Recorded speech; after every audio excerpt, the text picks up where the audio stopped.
Elena Lyulintseva is a mind and wellness coach. Her coaching is based on the three principles approach.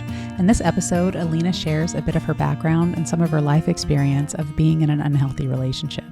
In the Business Review Part 1, we talk about how her grounding is her niche and how and why niching helps you get started. We also discuss why social media algorithms favor niching. Lastly, we talk about raising our frequency by feeling into what you want as if you already have it, so that it has no choice but to align with your reality. Elena dedicated herself to starting a journaling practice and experiment to live in this feeling and to notice and document how her reality shifts and changes around her as she does this. She's also open and allowing the time and space to feel into who she wants to help and why when it comes to coaching and building her business. You can contact Elena by reaching out to her through her website at www.life-story-coaching.com. Tell me a little bit about what you do, why you do it, what got you to where you are now with your coaching and your business. And hmm so I used to be in a very unhappy relationship, in a marriage that I'm not longer in. And when I was there, I was so unhappy, so unhappy. So I was looking for a way to feel better. So I was thinking if I cannot change the situation, at that point, I thought I cannot change the situation. I thought I will change my perspective. I'll change my how I see it. So I ended up studying neurolinguistic programming and coaching through that. It was a 2 years course. And somehow I found YouTube video about it and I was like, okay, I have to do that. That's something that will help me because they talk about how you can change your state of mind using all these techniques and so on and so on. So I started with NLP and I was getting better. And actually I had a huge insight while I was studying is that I am responsible for my own happiness and that I can leave if I don't like where I am. And it was a turning point for me. It was kind of life before and after. And then I decided to get a divorce. I had two little kids. And even though I had two little kids and it sounded crazy, I was like, I just want to do it. It was so clear to me. And then when I did that, everything flowed. So I found an apartment, I found a new job, the salary was much better and I found new friends. It was like everything was unfolding for me. And I thought back then that if I could do that, I want help people do that too. From going to this, I'm stuck, I'm so unhappy to being happy, free, enjoying life. And then I was learning NLP in Russian. I'm originally from Russia, so my first language is Russian, even though I'm here since 2008. Still, I was learning NLP in Russian, and then I was like, okay, I want to go back to life coaching. So I finished life coaching course in English, and then I thought, okay, I will do that. So I finished that, and I didn't have that feeling that I'm ready to do that. Now I know it was my thinking. And then I somehow came across three principles, which happened last August. So it's almost a year. And then with three principles, everything became even more unclear in terms of how to position myself, what I do, how to tell people about what I do, because I no longer use any techniques. So techniques for me, they lost sense. In NLP, there are a lot of techniques. And when you tell people, oh, yeah, treat phobia, we'll work with fears, beliefs, and it's like all about techniques. Here, I was like, you don't know, you just talk to people and hope they have insights and realizations, right? I was like, how do I position myself now? it became super vague. I was like, I don't know. I still don't know how to do it, how to say it the way that people get it. So I'm now in this place where I really want people to see that they can feel the way they want to feel, and it's easy. It doesn't have to be complicated. It's actually so simple. And I want the more people to see it because the more people are happy, the less hate, the less worse, the less anger will be out there in the world. So I see it as a big thing. And starting with myself, starting with people around me, I'm doing that by talking about this, but I'm not sure how to approach the bigger population. Yeah, so the first thing that's coming to me just as you're telling me this is that when you went through what you experienced, the suffering and the unhappiness and the stuckness, that's what you were in when you decided to look for something, right? Hmm. And NLP caught your attention first. Is that what it was? Yes. Okay. Hmm. So NLP, knowing it's been around for a very long time, has evolved to the point to be very direct with how it reaches people, right? It's very like the language of marketing is there, like neurolinguist, and they've even Hmm. coined the terms and um, people who are suffering. I was attracted to it too. You tend to go that way because you're like, oh, I could change my mind. I could change my life. I could change my thoughts. I can, and it's funny because a lot of us end up over in the three principles, almost like another step, right? But the thing that happens as we're healing and we're becoming more, I want to say, aware of our energy bodies, we're more present in time, we're more in the now, we're not suffering anymore. We're almost floating, right? We're almost Hmm. like we can be in this energy all day long of sitting across from someone and holding space so they can have an insight. Like that is so simple and that is so easy because we know how everybody's designed, right? So Hmm. when I say we, like those of us that are holding this space, we know how simple and easy it is. But the people that we tend to need to reach have no idea. They have no idea.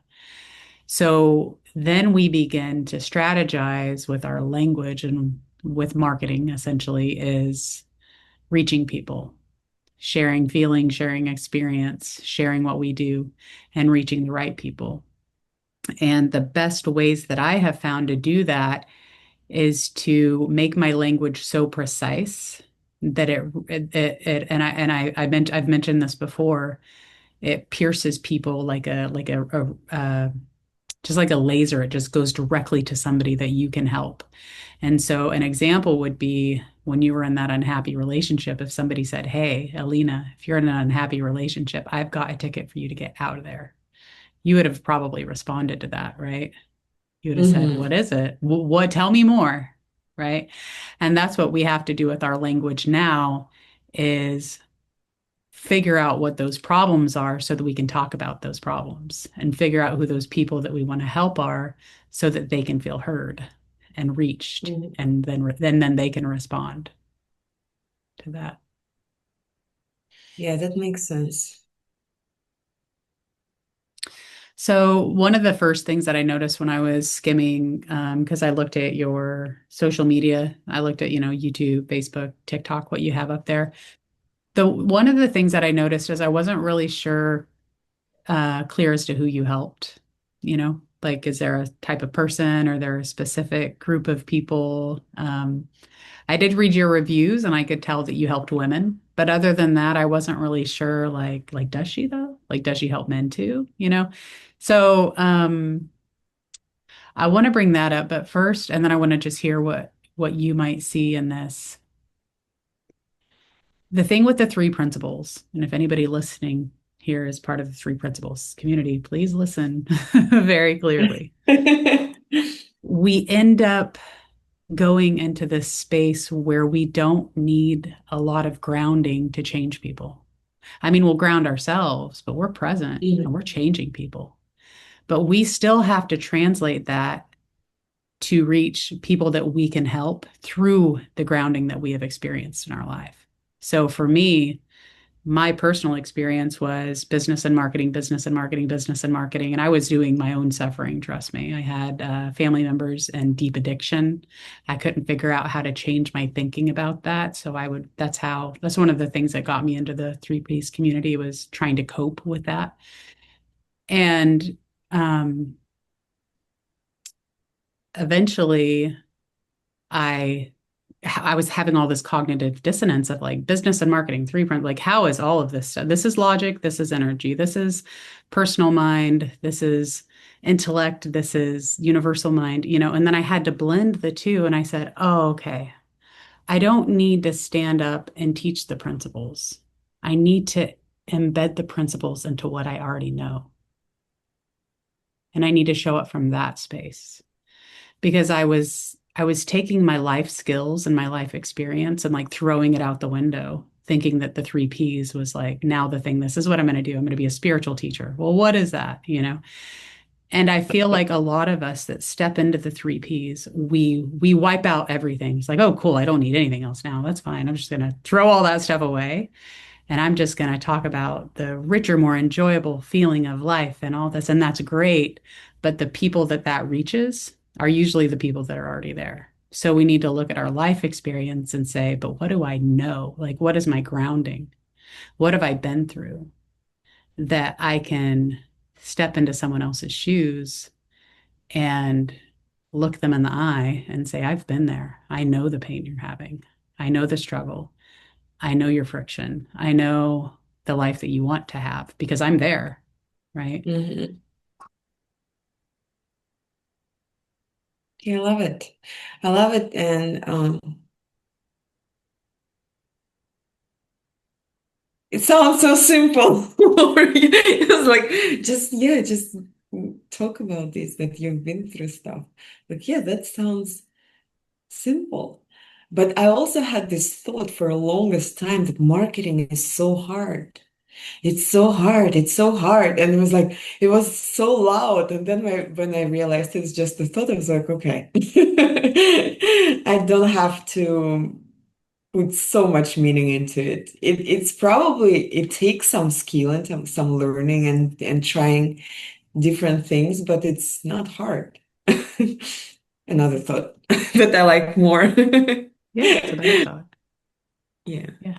Yeah. And we do tend to maybe try something three or four times and we're like, that was hard. I don't want to do it anymore. But it is a skill. And that's where I find myself in my own teachings is I'm like, I'll show up and I'll say, I have this framework. I'm going to teach everybody. I'm going to show you how to market. I'm going to show you how to get your voice out there so that you can be heard over the internet, because a lot of what we do is online. And then they'll say, okay, give me the one, two, three. The intellect wants that, right? It's like, give me the one, two, three steps. Give me exactly what I need. And so often what I end up doing is wiping the slate clean and say, wait a minute, you can't have that until you listen to yourself. Because remember, this is my theory. When we're sitting with someone and we're getting a great feeling and they're having insights about their relationships or with money, they're also able to have their own insights about business too, just like you can. And I saw one of your videos. You said, I finally know what I do. I help people find their own solutions to their problems. And I was like, we do that with business too.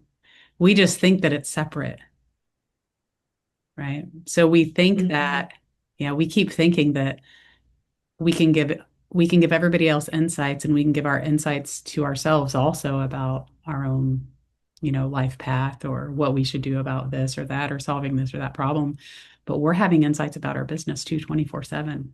And sometimes when somebody says, okay, I'm going to apply this one, two, three framework or whatever you want to call it, they throw away their insights, right? And they're moving into such an intellectual space that the insights can't be seen again. And so what I end up teaching people a lot of the time just in conversation is we have to begin to notice where we can sit into a space of presence and allow the insights versus practicing those skills that the insights show us we need to learn. Mhm. But you're so right. And I was so there. I wanted somebody to tell me, do this, that, and this. One, two, three. And when they said, no, listen to yourself, it's like, I don't want to listen to myself. I just want one, two, three, and I want to be out. Just tell me, just give me this magic formula, this magic pill. I don't want to listen to myself. Like, nothing is there. So I was so skeptical and so looking forward to one, two, three solution. And it took me so long to see and realize that actually I should go inward and look for the solution inside of me, not outside.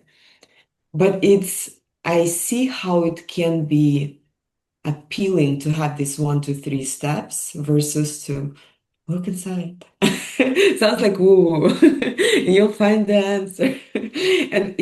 And that's what I mean. It feels like when I say it, people like, yeah, you can help me because I need one, two, three. Yeah. And the funniest thing too is that, like, if there was, first of all, if there was a one, two, three, everybody would be doing it. It would be easy. For sure. We'd all Yeah. have it. It would just be like, yeah, oh yeah, I got that. You want it? You got to pay for it because it works, right? And that's the thing with marketing is they all say it works, and it works for some people, and some parts of it work for other people, and some parts of it are accurate. And when we listen to ourselves, um, when we begin to listen to ourselves, we can begin to feel like, yeah, this is the right direction. This is the right direction, or this is something that I need to learn, or this is something that I want to, dig deeper into. This is a skill that I actually want to have. And an example of this is someone who said, I am so tired of posting on social media. I hate it. It was fine for a minute, and now I don't like doing it at all.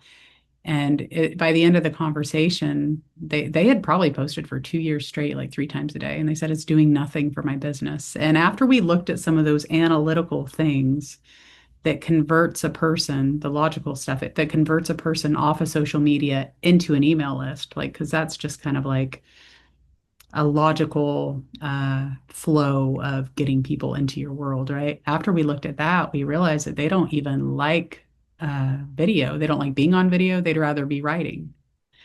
And they had ignored the writer in them for so long, thinking that they needed to be on camera all the time. And when they shifted to writing, not only was there a calling there for them to write more than one book. They've got Amazon reviews, and they almost have a funnel that naturally was born just from them listening to like their creativity, what it was trying to tell. And we all have that creativity within us. So there's a few working parts there, and it's a balance of, am I listening to my creativity? Am I listening to myself? Am I listening to my feelings and the direction that that's taking me? Am I improving the skills that that if you get better and better and better at them, they're going to be easier and, more streamlined. So there's a Mhm. combination of things as business owners and entrepreneurs, especially online. It's a bag of mixed goods, right? But they're all parts of us and our path. It seems a little bit multi-layered. Yeah, I love it. Um, I love how you said listening to ourselves, listening to our feelings, this discovering what's your way, how you want to do it.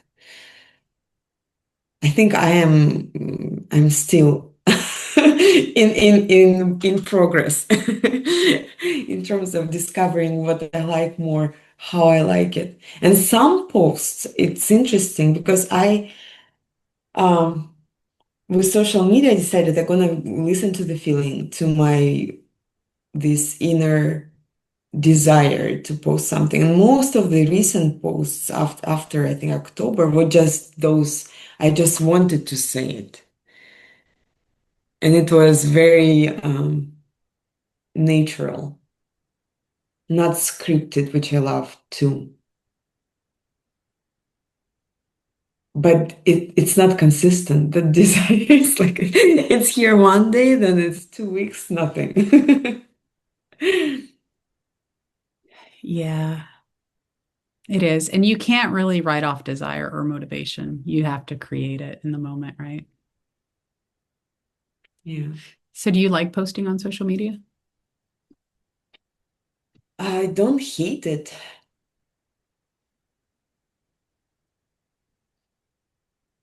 I would say I like it more than not like it. I'm kind of neutral and liking it more. I don't love it, but Mhm. I like it. I feel good about it. Yeah. So I want to also talk a little bit about my story too, because one of the first things that I did when I got into the three principles is looking at your website. Like mine looked very identical, not like identical, but like the language was the same. And I'm noticing, and I'm going to do this. I'm going to walk into a three Ps like seminar one of these days, and I'm just going to say, how many of you guys can give me a better life? And everybody's going to raise their hand. Everybody's going to raise their hand. And I tend to the challenge there is why would I pick one person over another, right? Mhm. For marketing. I could say, how many of you can help me with my business? And maybe everybody drops their hand but one person, right? So when we begin to put ourselves out there in the world, we need to isolate. And I think the three principles teaches us to expand, and it teaches us Mhm. to evolve, and it teaches us to be a version of enlightened, right? But to come back into a 3D world, we have to isolate and build boundaries around things and make things more tangible and more deliverable and more Mhm. reach more psychology and energy, because people feel our energy too when we're posting online, right? But there's that human part of us, and there's the intellect, there's the emotion, and there's so many things that we can parts of a person that we could talk to when we're showing up on social media.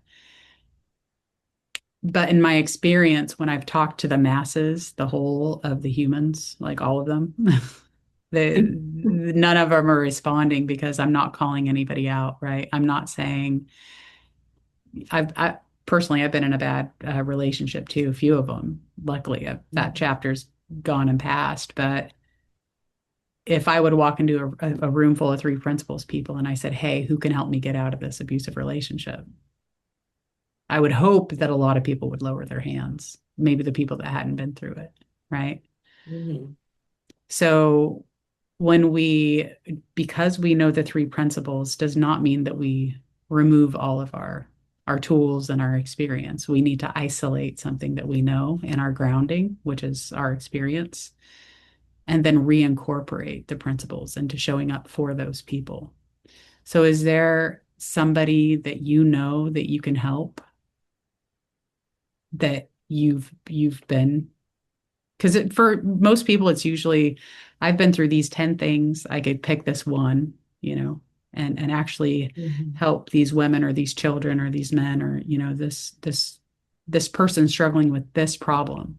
Is there someone or an experience that you feel like you could help somebody through, that you want to, not that you could, but that you want to, that you say, I feel inspired to talk to this woman or this man or this child or this struggle?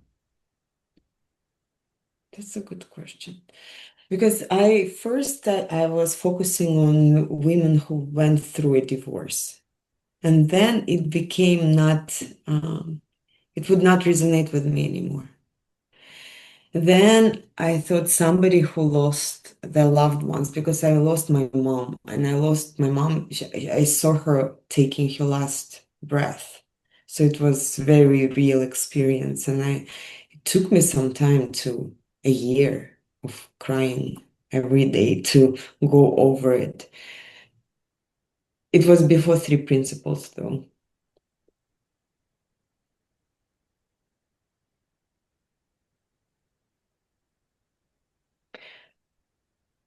But that's the thing. I want to help everybody. And then, yes, I ended up like promoting myself as helping women, but then I ended up having two male clients, two men, and somehow they came to me, which was interesting. I was like, okay, I'm saying that I help women, and men just came into my coaching practice. So it was interesting. I was like, maybe, and then I thought maybe I should not be that strict about like just women, not just men, just this or that. So I don't know, Laura. I don't have an Yeah. answer. So what you explained is basically, I mean, I don't want to say it's not your path, but we generally are like tripping over our feet saying, "Oh, I could help everybody." But again, everybody in that Mhm. room would have their hand raised, right? Like hiring a real estate agent, they would all raise their hands. Why should I choose this one over this one? So it's our job as business owners to create the why. Why would they, what is, and that's where you get into the deep marketing language of unique value proposition and what makes me unique among everyone else and what is my message to people so that they choose me, right? Mhm. Now I'm thinking relationship because after I went through a divorce, now I'm in a very happy, healthy, loving relationship. And um I'm excited about this. I'm even talking about this that it's possible, you know. Mhm.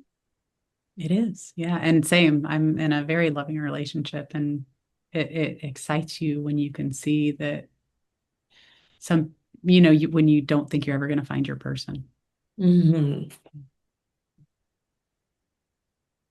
So what you described is essentially what part of the conversation we're having is around niching, we call in the marketing Hmm. world. And it's like pick a niche. And I tell you, when I first started doing yoga years ago, I was like, yoga is for all humans. It is great. Everybody should do yoga. Meditation is for all humans. And my marketing went flop. It wasn't until I said, this is for beginners, or this is beginner friendly, or this is for busy women in business that I was able to isolate. And they Hmm. felt heard by me when I said that. And the interesting thing from that is the way that the analogy I like to use is when we niche, we're not just saying we're only going to help one type of person. That's what we think intellectually or even logically, it sounds like that. But what we're saying is we're going to throw a piece of bait out there that we know somebody is going to hook onto, and all their friends are going to come to. So that's why the men came. The men came because what tends to happen is um, all the other fish are coming towards the food too, right? Another a metaphor is like a bee in a garden. So when you have an audience, a specific audience that you're always talking to, so I help. So if you were to say something like, I help women find the love of their lives, let's just say that, whether it's true or not. Hmm. If you're saying that message over and over and over and over and over again, and you're getting those clients, and that bee is constantly coming to your little doorstep and just um, you're getting that avatar over and over and over again, by law, somehow, I don't know why, the men come, the other people come, and you're like, I wasn't even marketing to these people. But that's a good thing. That Hmm. means that your messaging is doing what it wants, what you want it to, which is to bring that collective. So if we think about like humanity being like co-collectives of people Hmm. that are going through certain struggles, when you can bring that woman who is struggling or that man or whoever that initial niching avatar isolation that you choose, when you're doing that and everybody else is coming in, you've done a good job of marketing and your clientele will build up and then the referrals come in. But you're only Mm-hmm. usually marketing to that one. Sometimes it could be, I do teach that it could be up to three people, like if you're a man going through a divorce or if you're a woman going through a divorce or if you're in a bad relationship, like you want to call those people out because nobody else is going to feel heard, right? Just Mm-hmm. so one of the things that kind of helped me is like seeing the three-piece community. I was like, I can see these struggles that the three-piece community is having because now they're Mm-hmm. taking this elusive energy and they're trying to take something that's very unseen and make it seen. And that's how we have to do that. Mm-hmm. Makes sense. And that doesn't mean that you're only helping with relationships. Mm-hmm. It means that that's the location that you're putting on the map, is that Alina helps women build their inner core so that they can be the partner they want to be and live a happy Mm-hmm. life with the love of their life. And then they'll refer their kids to you. They'll refer their teens to you. They'll refer their brother's cousin to you. Then you get the referrals, and then eventually you start to see like, oh, I could make a video about this, or I could make a video about that, and other people come into your world too. Mm-hmm. But we have to be direct in reaching somebody, or we're not reaching anybody. Anybody. Yes. You're so right. I was avoiding this so long. I was like, no, I don't want a niche. I don't want to have a niche. I want this wide open. But you're right. When Well, and it's like remember that, you're nobody, Well, and nobody. Yeah. remember you're not, I know because I went through this and I felt like I was putting myself into a box. Like I've expanded and I've done all this work on myself and I've done all this work on my life and I'm free. And then I felt like Mm-hmm. I was stuffing myself back into a box. Like you fit here. Mm-hmm. But I have multiple businesses. I have multiple programs. I have multiple products. I have multiple online courses. I have multiple, and it's a range of everything. I don't just do business and marketing coaching. I do group classes. I have 9 different courses in the works. We have 2 martial arts schools.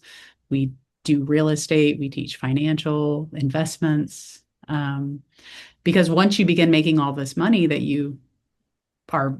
anybody makes from business, you got to know what to do with it. Otherwise, you're never going to be Mm-hmm. financially free, right? So we realized like we need to teach people. I talk about Robert and I. We need to teach people where to put this money that they're making now, that they are up and running and they're consistent and their income is dependable.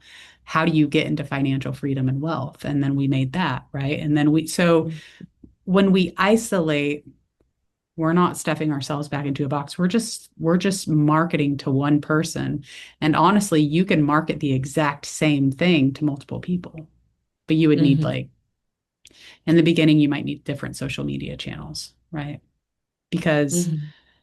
do you use TikTok or anything like that? Like scroll on any of those? I do have TikTok. Yeah. So you notice that the best channels, what they tend to do is that they are what's something that you love? Do you bake or do you go running or do you do anything like any kind of hobby that you love doing? Oh, yes. I blanked for a moment. I play sports. I Okay. play catchball and volleyball. Okay. Um, so would it be weird if cage ball and volleyball, if one person had both of those things on their channel, are they very different or are they similar? They are they're different. Actually, catchball it's more of like Jewish community because it came from Israel. So it's most women who play catchball, they're Jewish. So it's Israeli Jewish community Okay. people. So it would be pretty strange if you saw one person's channel and they were doing both, right? Yeah. So Yeah. What I do is if I want to market to a different person, or if it's like a completely different thing, you could say, hey, I help men going through divorce to seek the other, you could do men on another channel too. You could have as Okay. many channels as you want, you know. Uh-huh. You could also do a channel speaking to women who are getting remarried. Like when we niche, it's not just the only thing you get to do. Because most of us are multi-passionate. Like there's a lot of things that we want to do.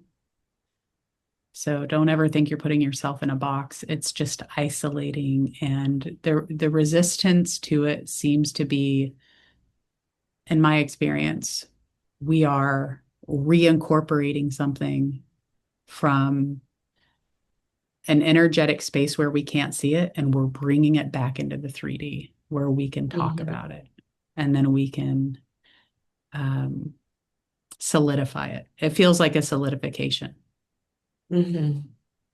and that's what people feel and hear. Yes. And it's clear for them. Not like, ooh, this very not non-specific thing. Yes. But Because our marketing. Oh, Mhm. go ahead. Do you think it should be, not it should be, it can be different Instagram accounts or different, complete, like on Instagram, you target divorced men and then TikTok divorced women. And in LinkedIn, you target, I don't know, somebody else. um, that's a great question. What I would do first is pick one and just Yeah. get consistent with the one. Maybe you pick divorced women, and then or women going through a divorce, or women that are in really unhealthy relationships. Pick one. Or you can talk to three different avatars if they are similar, right? So Mhm. divorced women, women going through a divorce, middle-aged women going through a divorce, something like that. Like you could talk to Mhm. all of them and call them all out on the same channel. I would just get really consistent with that to where it feels good. Because you might get to the point where you're like, you know what? I don't want to do this anymore. I don't like these people. I don't want to work for them. I don't want to work with them because I've done that like 100 times. Been like, I don't know. I did that in the trauma, trying to help people through trauma. I got kicked out of like all the groups, and I was like, okay, I guess I'm going somewhere else because I was just too positive. I But know, I know that feeling, Laura. You're just too positive. You don't understand. yep. And I had went through 5 years of severe post-traumatic stress disorder. And so I did know, and that's, part of my path. But I was like, okay, I guess okay, what's next? So then I ended up doing all of this on YouTube. So Mhm. I ended up shifting my avatar, or my market, or my um, every time on YouTube. And then eventually my YouTube was just this cluttered thing, and I had to go out and delete a bunch of videos, right? Because Mhm.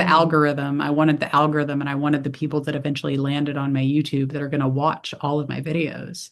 I wanted them to get good, consistent content. I didn't want them land on a trauma person video and then like a three-piece business thing. So that's Mhm. why I personally use I don't separate accounts. I was told in the beginning to use one account for everything because I already had a following. But that did lead to problems that I didn't want to, that I later had to fix. So Mhm. that's why I just recommend choosing, three avatars that are very similar, and then speaking to them over and over and over again on the channel where they're most likely going to be hanging out. Mhm. It might not be LinkedIn. LinkedIn is very professional. It might be a great place for executive coaches. It doesn't Mhm. mean that it's not. You probably know that platform better than I do, but TikTok is a great place to start a community and actually have conversations. Mhm. YouTube is very good for educating people. YouTube shorts. Long form Sure. YouTube is really good Um, for educating people. If you want to see, I'm a teacher and I can teach, so I could just stand up and talk for 10 minutes.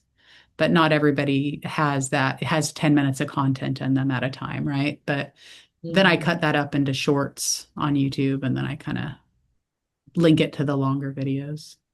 mhm, So,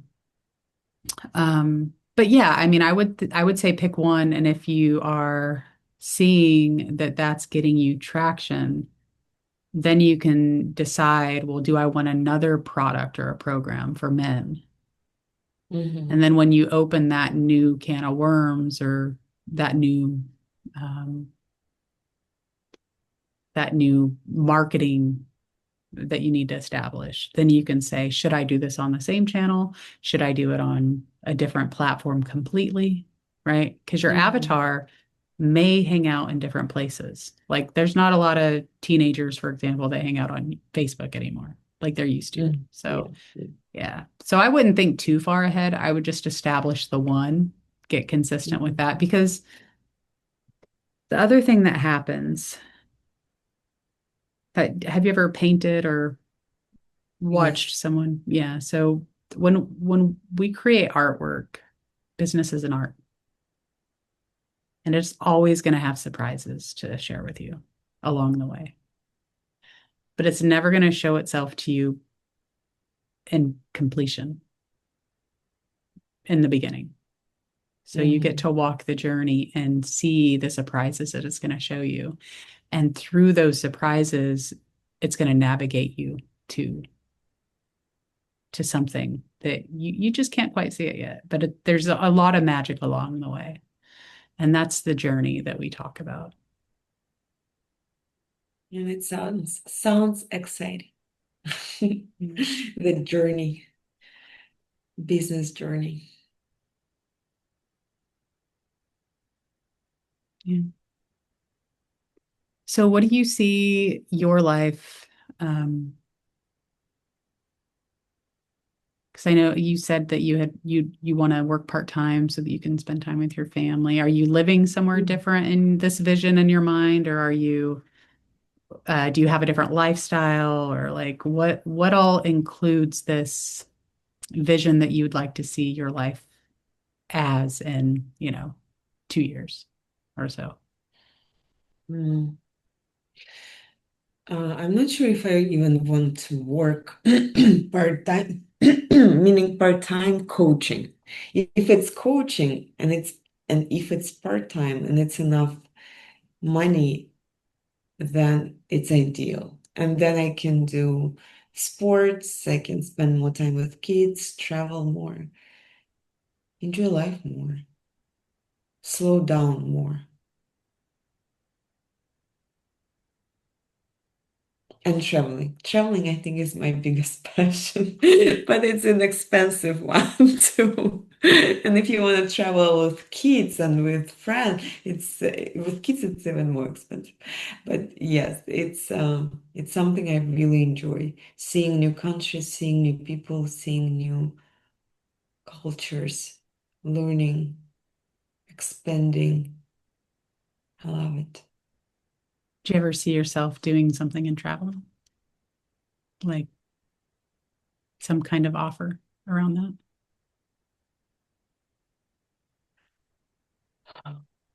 Like what? Well,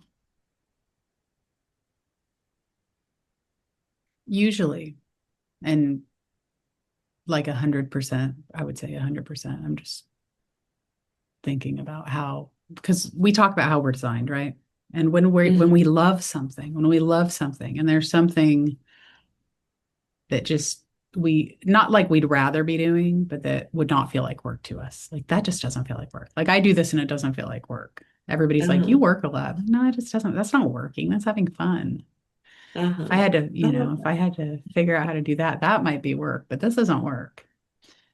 So usually that's an indicator of our life path. Mhm. A lot of the time I call this our higher self or our guidance of a direction. And a lot of people have a lot of passions. So this is again learning to navigate what our system is telling us. But if there's something that we really love doing, then by universal law, it will fully support us in return. And the what part or the how part, the what part we get to create through creativity and conversation and well, what could I offer if I were to travel the world and post all my videos on TikTok or social media? Because it could be like the best places to visit in Rome, or, do these top 10 things when you're in Mississippi, or, something like that. And you could actually sell something like that. Um, but it needs to be exciting for us. And I do know that being in the space of energy and Mm-hmm. with what we've learned is exciting and it feels free because we get to forget all about our own problems and like everything about ourselves. We're just like we become one, right? We're just like we're so present and feeling so good that it's like I'd rather be in the space and coaching other people. And then realizing that we can take that anywhere and infuse it in anything. It's like, what? I could travel around the world and just like hold small classes about how to become feel more whole, right? Mm-hmm. So there's all these opportunities that come from our passions, and like I said, they will support us, but it's our job to listen to what they are and then take inspired action on what those things are kind of guiding us to. Mm-hmm. I love how you said it, how you put it. And I think for me, maybe it will become something I would want to do when kids are older. Because when kids are still in school and I'm sharing them with my ex-husband, so they're 50-50. So I still have, and I love spending time with them. And they are in this kind of structure and system still. I think once they go to college, maybe that will fully uncover for me how I can combine traveling and coaching and maybe I don't know, maybe something else. But for now it's more of just enjoying. I'm enjoying. I'm usually don't have too many plans when I go somewhere. I just go with the flow. Just drive and it's like, oh, this looks nice and I go there. So it's more of like a free fall for me. Very unstructured. And I love it. Yeah. Yeah. No, I understand that. So in 2 years, where would you like to see your lifestyle? I definitely would love to coach and to coach more and travel more and travel even small travels with kids and but it would be just for fun and maybe just share it as part of who I am because I think what I see at least in my social media that posts about me my family, about my personal life. For some reason, they get more views, they get more likes, they get more attention. Something about coaching, not that much. So I think at least for me, I think it's good to post both. Something about yourself and something about what you do, not strictly what you do and kind of being invisible personally. Yeah. Yeah, that's a lot of authenticity, right? We want to show up as who we Yes. are because we give permission to other people to be who they are when we show up Mhm. as our most Yes. authentic selves. Yes. And they can see our lives and we're relatable because we're all out here trying to live our best life, right? So when we Mhm. share that, I feel like people feel it a little deeper. Yeah. So the reason that I ask that is usually I get answers like, oh, well, I want to be living over here in this house, or I want to be doing this with these people, or oh, I want to be up on stage speaking, or I want to be in an entirely different place completely. Sometimes people are like dreaming of this life that they want outside of the present moment, which is actually helpful because it helps you realize, um, what your dreams are. And there's an energy Mm-hmm. to that. There's an energy to being in this wonderful like feeling of I can sit with the energy of everything that I have right now and be Mm-hmm. with it. And quantum physics and even manifestation. I don't usually like using that word too much because people hold weight to it. But manifestation, as they talk about it in newer age, but quantum physics has proven that when we can begin to visualize our life exactly the way that we want it, you could do in 2 years, you could do in 5 years, you could do in 10 years, whatever it is that you choose. What happens is we can choose to begin to feel it also. So it's like, oh, I can Mm-hmm. feel this life. I can feel myself traveling all over the world. I can feel myself doing this with my kids in this place and posting these videos. Like I can immerse myself into this reality with imagination. And Mm-hmm. what happens from there is we not only get insights as we're taught in the principles, we get inspired action. And inspired action is guidance saying to Mm-hmm. do this, go there, do this, do this, do this. And the reason why this is so important is because if there's something that you really want to do in your life, whether it's travel or move to a different house or be in a different state, when you're sitting the energy and the energy of what that feeling gives you, quantum physics says that it has to align you to that. And so Mm-hmm. with your coaching business, it's no different, right? So if you were to imagine yourself with 10 10 clients a week, consistent every week, and you feel what that feels like, you feel that like relaxed, you're not stressed anymore. You're like, oh, this Mm-hmm. is, yeah, I can feel this. I'm making this money. I could feel that being in my bank account. I can feel that security. I can feel that safety. Right now, the same thing happens. We begin to get hunches, insights, and inspired action. And Mm-hmm. the inspired action, it feels random, but it's actually the fastest way to get there. Mm-hmm.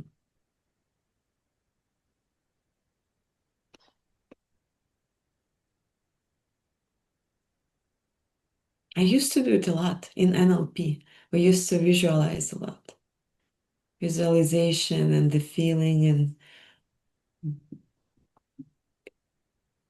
become deeper in that feeling when you achieve something you want to achieve. I used to do it. For sure, it helped me with my relationship. So I knew how I wanted to feel, and I'm feeling what I wanted to feel. So it helped me in my relationship for sure. I should try it with coaching now because before I think I tried it, but it didn't work. Maybe I didn't see it clearly, wasn't ready. Or sometimes, you think you want like $1 trillion, but it's so big that it's kind of for your mind it's unrealistic and somewhere deep inside you don't believe in it and then you can't fully feel it. So maybe for me and my coaching before it wasn't realistic. So I deep inside didn't feel it that I can. Now I think I do. I need to try it. Need to try to do it more. Visualize and see how it feels. Well, we know that we attract what we are and we're attracting what we're putting out there. So if we're attracting trying, or if we're trying and trying, that's what we're attracting. It's trying and Mhm. trying and trying and trying. And sometimes we try and try and try to get it right before we start. Like what you said, I didn't feel ready. Like ready in itself is an illusion. Like Mm-hmm. it's not even real. It's not a real thing. Nobody ever hardly, if they feel ready, it's one of those momentary inspiration things. And even that goes away. They're like, what did I get myself into? I wasn't ready. But so we have to take action regardless. But knowing energy and the way that quantum physics explains energy, lots and lots of research on this, is that we have to become the vibration first, and then the reality matches. So when we're telling ourselves, I can't, or I'm not ready, or, like you said, marketing is hard, or I don't know how to do this, it's too complicated. Like that's what we're matching the frequency to. Mm-hmm. And that's why they came out with affirmations and affirmations and all those things of I'm rich and it's because they're trying to get our vibration up to something that the universe can match to. And what we end up doing is putting a lot of expectation or outcomes on how that stuff is going to come to us. And that just kind of ends up blocking the energy from getting to us also. Mm-hmm. Mm-hmm. Yeah. So we say, well, I'm going to post. I see this a lot. People are like, I'm going to post all this stuff online or on social media so that this happens. And then so that this happens. And there is some, I don't want to say that there's not strategy and skill. And we could talk a little bit about more about the solid, tangible things when it comes to marketing.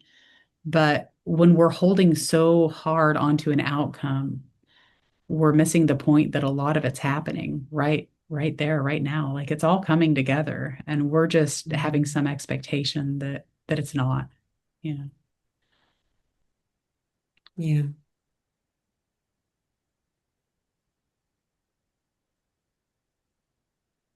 Mm. It's an interesting concept. And it's like you really, as you said, this trying, but I said about trying, and since I used to do it before this visualization with coaching years ago, I first started 2019, but I'm still not there yet. But I'm having my path. So, sometimes some things they just happen so fast. You visualize it, and then in a month, in a year, you are there. And some things it feels, at least for me, it takes more time, maybe depending on how big it is. Mhm. And how deep. But it moves. Yeah, and how deep. Mhm. One of the things I started doing was I would get myself into the feeling of just having millions of dollars and being free and being able to go wherever I wanted to do. And I was like, because it is the feeling too. It's not just the Mhm. visualization, right? Because the feeling is the frequency. The Yeah. visualization is what we're able to receive um, or give with the mind and the higher mind. They to like see what's possible. And that's why what Mhm. ends up happening often is something beyond what we can imagine, because we can only imagine, on a scale from 0 to 100 as our minds can function, it can only imagine like, maybe 5% or something of what's truly Mhm. possible. So we do our hardest to like imagine, like, yeah, I want my life to be like this. And then it keeps expanding. When my experience, like my imagination, it's like, oh, it just leveled up. Like I wasn't thinking about that 3 days ago, but now I think that would be cool. Right. Yeah. And then the feeling of it is what brings the frequency around the frequency Mhm. of swimming in that frequency where the universe says, okay, the universe says, okay, that's what that's the feeling, that's the frequency you put out, that's the frequency it brings back. Mhm. So as creators of our own reality, we learn to be in the feeling of what we want as much as we possibly can, and then watching the proof kind of unfold before us. And that's what Mhm. I did is I got into that feeling, and I kept a journal, and I said, I'm just gonna observe and report, because I had a private investigation agency before, and I would interview and I would research and I would observe.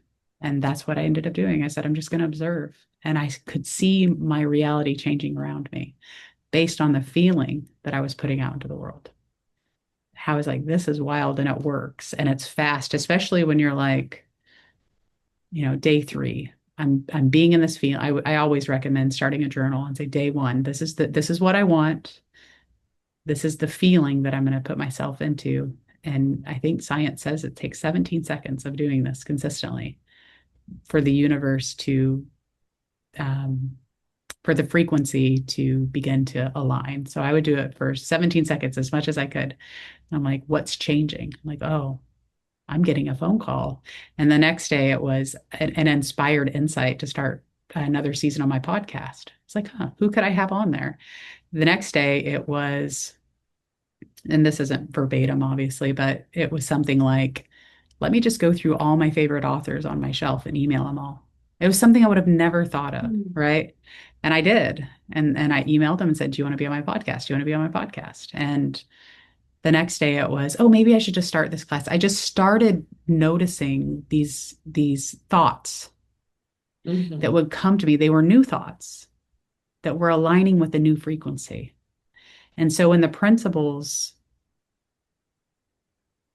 that's what's happening when we're holding this space for someone, is we're raising the frequency of their space so that they can Mhm. receive the new thoughts.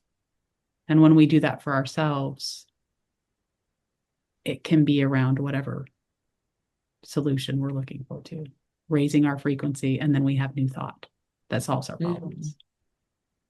We could do that over and over again. So I do recommend keep, being in that energy and then documenting. This is what See, I started making changes so fast that I started forgetting to write it down. And then I just like I had so much momentum. I was on a roll.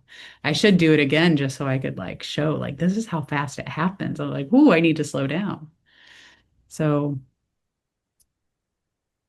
there's the we're always going to get what we put out.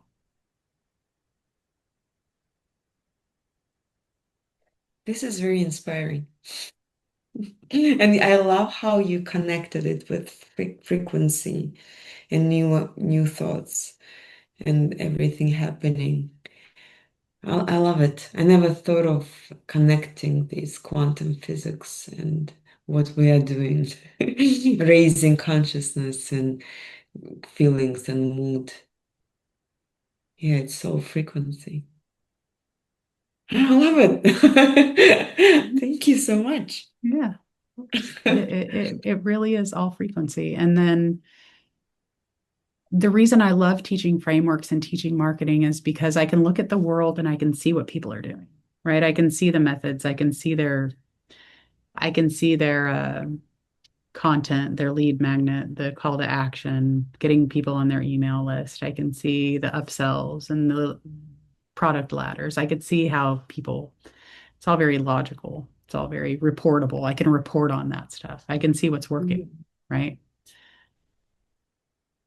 But for each of us, we might have a shortcut that hasn't been shown to anybody yet. Like it's not online yet.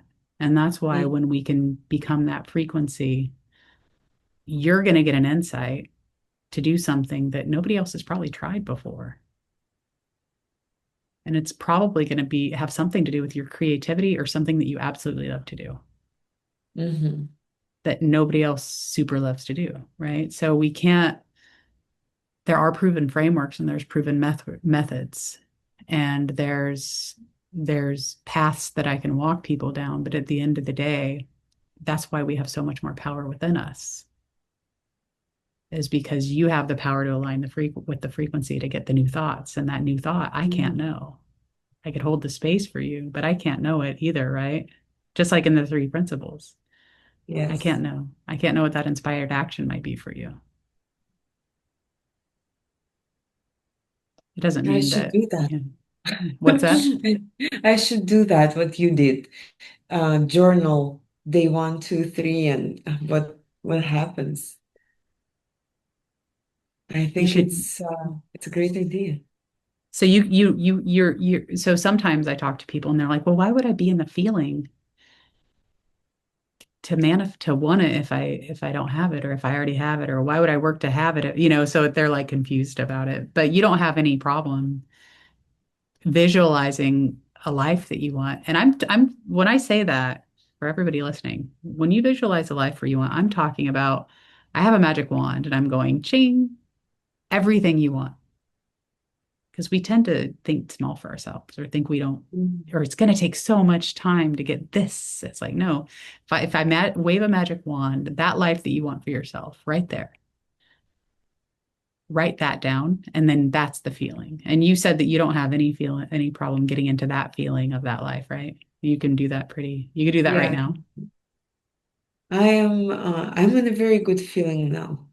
I'm now in this, I don't know, what is it? It's a very good feeling, but I'm not thinking about my life. I think that I have a good life. I have a feeling that I am already so happy. But yes, there are things I want to. It would be nice to have things a little differently, but I'm pretty happy already. And that's for some reason what comes up to for me. A lot of the times we will notice like, oh, I already have everything I want. What was I doing? What was I doing again? Like somebody told me I didn't. Was that what happened? It's a good But feeling. all our needs are met though. Most of the Yeah. time. Most of the time I talk to people, we end up in that worry state of habitual worrying, habitual Mhm. stressing. We're in some habit or some learned, and even when we can shut that down, it's like, oh, I already have everything I want. What was I like? We're fully taken care of in this moment. Yes.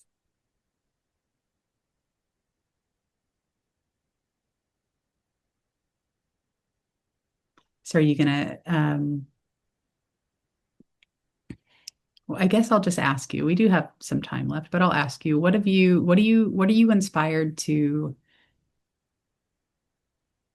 commit to for the next 30 days or so that when we come back and you say, hey, I did this, and it can be more than one thing, right? It can be, Mhm. I was in the feeling and I was journaling, or, I posted on social media, or I wrote, or I'm committed to following what excites me in the moment. Mhm. I definitely will do this journal visualization um, journal and see what's going to happen. And I will be for niche. I will wait what comes up for me.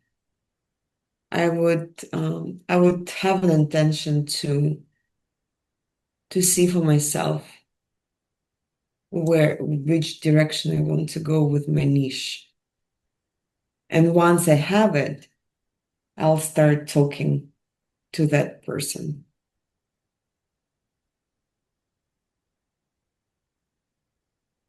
And it's funny because I've changed my niche so many times on my Instagram. It's like every couple of months it would be relationship. I help you find the love of your life. And then it was divorce. I was like, people probably think that can't you just figure this out and be consistent? But yes, for me, it felt like I need to come up with something. And now I will take my time and just uh, I will wait. I will be in this not knowing for some time and then see what comes up for me. Yeah, and also when I think that's great to see what comes and do the journaling and listen to yourself Mhm. and look for that excitement. And I was taught once to follow my excitement, and I thought that also meant to my excitement was like I always want to go hiking. I just want to be hiking all the time. I thought that was my excitement, but I learned through trial and error that it's the excitement in the now moment that I needed to follow, which felt like it felt like my ADD had ADD for a while. I was like bouncing around to everything, and I was like, oh. my like that is the path, that's the journey. But Mm-hmm. what you're, yeah, and so when you're excited about something in the moment, don't hold back, just let yourself do it, you know. Mm-hmm. But it sounds to me like you're doing what I did and what a lot of us do, is that we're learning and we're teaching while we're learning. So everything you've gone through, you started teaching other people, which is great because your content had to have helped somebody as you were going through what your mom went through and what, through your divorce. I mean, it's not for anything. Like, it's not everything that you've done so far, because I can look back in my own path and I could see exactly how that needed to be there. It's all for something, even though it might Mm-hmm. feel like, why can't I just pick my life's work? And that's part of what, um, part of my, my explanation as to how what I help people do is get to their life's work, but they don't realize Mm-hmm. that they're usually already on it. So you're already on it. It's just, what is it going to be next? And eventually you do, open these doors to like this expanse of like, oh my gosh, I'm helping these people and I'm learning, and then I'm able to take what I'm learning from other people and help more people. You get there eventually. So it's not for nothing. Yeah. And if you do change, if you do come to the conclusion 4 times throughout this, throughout the next few weeks, that you want to do this, you want to do that, you don't have to completely replace everything. You can journal about it. You can write content, that Mm-hmm. you could do blog posts. You don't have to always record videos. You could just get it out of your system and just see, does this still feel aligned? Mm-hmm. And another thing is, it doesn't always not make sense not to merge your accounts, right? Like I said, sometimes it makes sense. So Mm-hmm. I would just go in to make sure that you've thought about how algorithms work, because usually it's appeasing the algorithm with social media also. So when we're talking about niching and avatar and getting our voice heard, if we're talking about content and social media, even books and stuff. Could you just imagine a book that says, this book is for the people, versus like this, like, think about a book title. So basically what you're doing is you're putting a book title out there that is like gets people to pick it up and look at it, right? Social media is a little different because it's all about pleasing the algorithm and helping the algorithm understand who to send your videos to.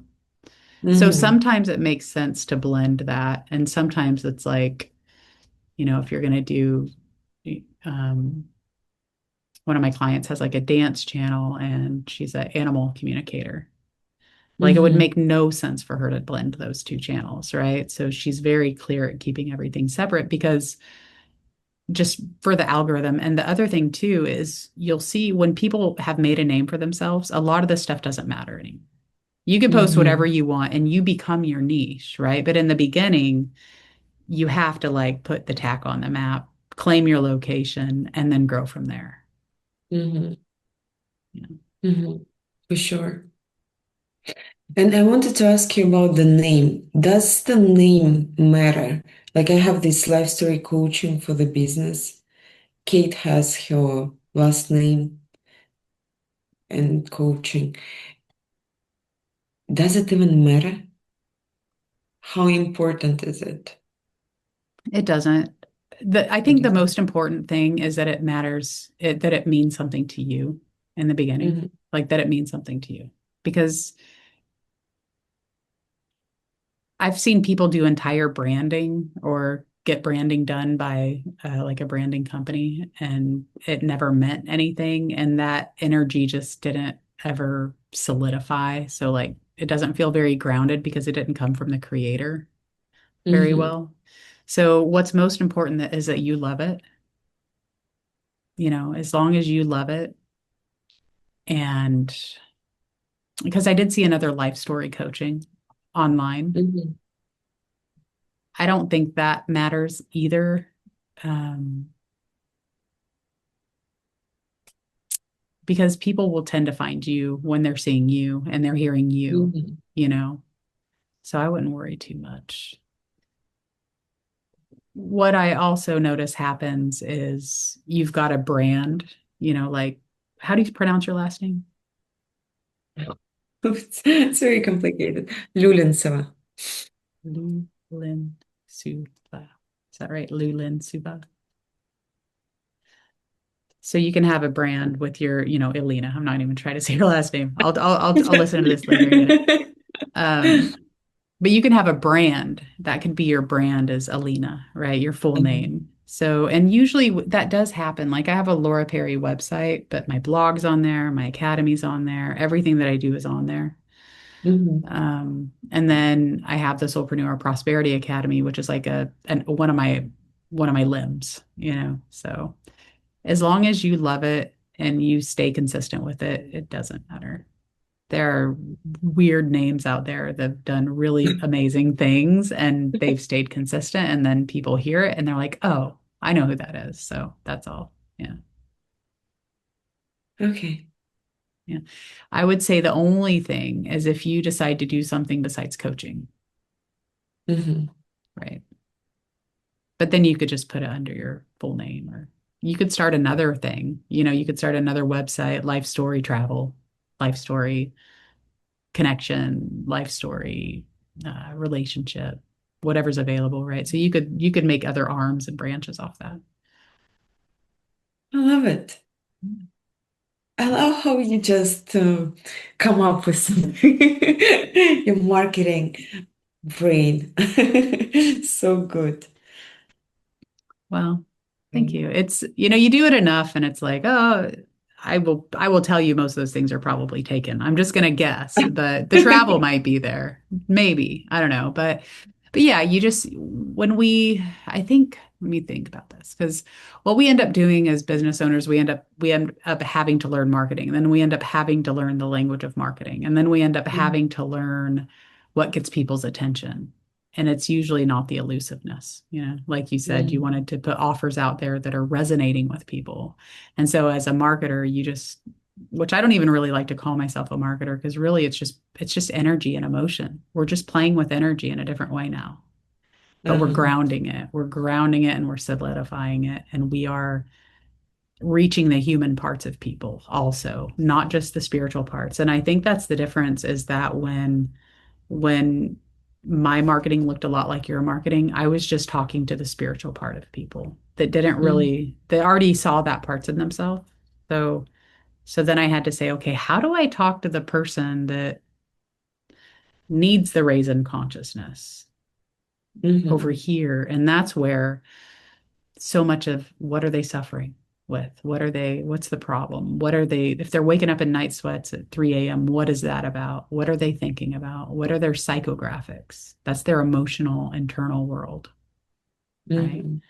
And I go into more, I have more resources maybe I'll offer you later on about how can you begin to see that in the people that are in front of you.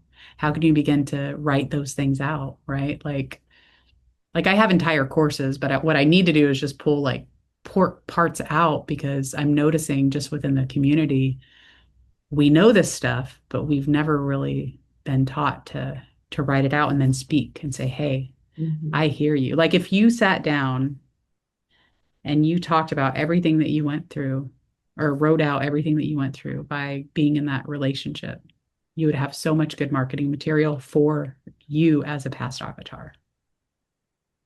Because sometimes we're our own avatars. Mhm. So that's what Oh you yeah. would want to, yeah. And that's why you're sharing your content about what you're going through too on social media, because you are your own avatar. But yeah, so that's why journaling or, oh my gosh, I remember when I was going through terrible times. I look at my journals now and I'm like, there's a lot of good stuff about that person, that version of me that needs me now. I know how to Mhm. talk to her by looking at where I was, but they're not going to hear us. See, we're speaking from different frequencies still. Like I said, you're up here speaking to people up here, and the people down here need you to just come down and Mhm. Speak the language. yeah, I call that customer language because we're the expert. When we reach this stage, we can be the expert, but we have to translate. Mhm. So your three principles: higher consciousness, inner truth, insight, simple life. better life.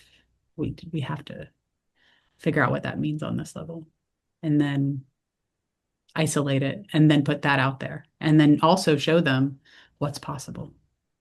Mm-hmm. Yes, sounds so easy. Yeah, I'm excited about this experiment with journaling and discovering the niche. As of now, relationship comes up because it's also so wide. It can be romantic relationship, it can be friendship, it can be relationship with parents, with kids. Mhm.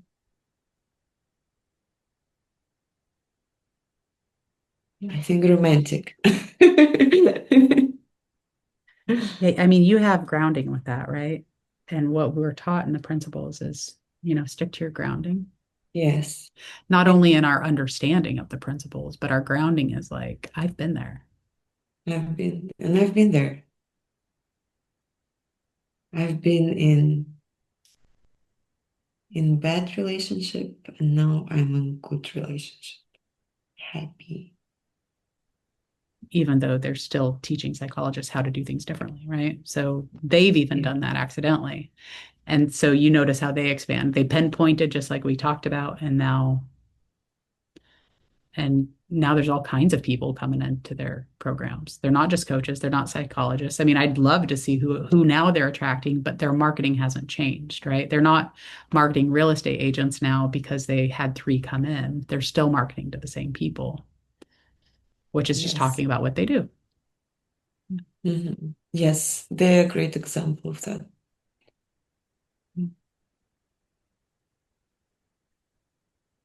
All right, Elena. So you said you were going to do the experiments of journaling, being in the feeling and the vision, because I want to Yes. make sure I can being feeling and vision and see what changes around you and Hmm. witness the proof of your life actively changing around you and within you, Yes. and taking action on what comes up, taking inspired action. And then also discovering your niche and exploring that a little bit. That might come through the feeling and visualization also. So that'll be exciting to see what happens. Yes. I'm super excited. And you said if you do get to that point, you'll start talking to those people, and then you'll know who to talk to, right? Yes. Yeah. Yes. Yeah. And then again, like I said, if you decide to expand from there, you can talk to more people, but just one step at a time. Yes. Yes, exactly. One step at a time.